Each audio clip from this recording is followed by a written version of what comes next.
What's up, and welcome to the Cover 2 Recap. I'm BruinSportsReport.com publisher Edward Lewis, and this is the OC Register UCLA beat writer Ryan Karchi, and we're coming at you tonight from the Rose Bowl, where UCLA just dropped its game to Arizona State 38-33. Ryan, big loss, heartbreaking loss, given the fashion they came back and weren't quite able to complete the comeback. Why do you think that loss happened tonight? You know, it's especially heartbreaking given how the last two games in the series worked out. Both were decided by, final game-winning or game-losing field goals, I guess. And, this time around, UCLA just ran out of gas. I mean, they had a second-half comeback where they scored 20 points, and Brett Hundley completed 14 passes in a row at one point. It looked like the Brett Hundley that, we've seen at times, but the fact of the matter is he started off incredibly slow. He had one throw, 42-yard touchdown pass on the first offensive play for UCLA, but beyond that he was 2 of 8 for I think 26 yards in the rest of the first half. That's just not good enough, and the defense was terrible against the run to start in that first half.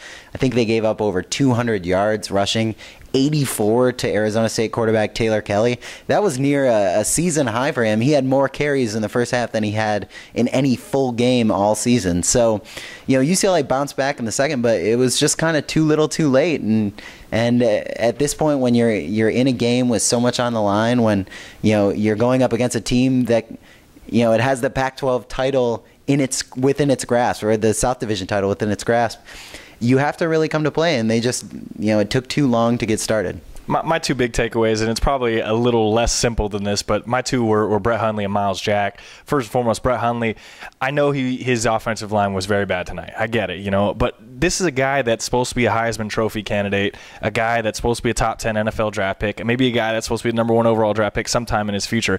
He's got to make more plays than he did tonight, especially in the first half. I mean, that pick six was devastating, and outside of that 42-yard throw to Devin Lucien, he really did nothing the entire night, especially down that red zone when he threw that incompletion to Shaq, which Shaq admitted in the postgame press conference that he's like, I don't know why he threw that to me. I guess the message didn't get relayed to him that the corners were playing us pretty tight and that throw is not going to work. So I just thought that he needed to be better than he was tonight, and he showcased some of it a little bit in the second half. It just wasn't good enough. And Myles Jack on defense, I don't quite understand why moving Jack full-time to running back, yet splitting carries with him to the point where he only gets 16 carries means you can't use him at linebacker. And don't give me, oh, well, it wasn't the reason we lost. Sure, it wasn't, but you're telling me you couldn't use Myles Jack in that game at defense?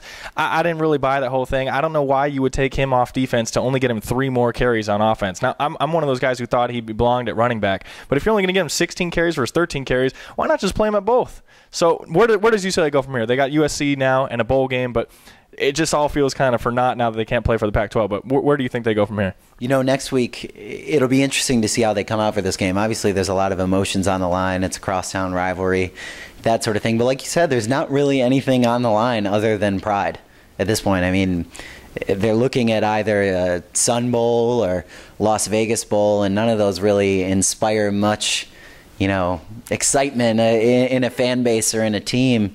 But I think at this point, this team has to be careful not to look to next year. I know this team looks pretty good. I mean, this is primed for a great run next year. They only lose Anthony Barr, really, in terms of really irreplaceable players, unless Brett Hundley were to declare. But I think what he's shown with some of his inconsistencies, that it's pretty much proven that he needs to stay another year. But at this point, there isn't really much to say. They had an opportunity.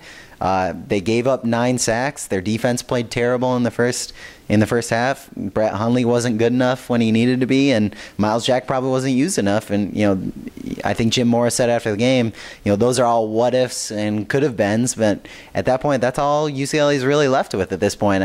Next week, obviously, is a big deal for them, just to be the LA team, especially with how USC has done.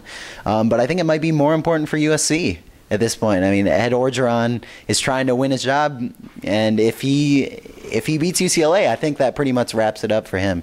So, to answer your question, I don't really know where they go from here, other than on a crappy flight to El Paso, I guess.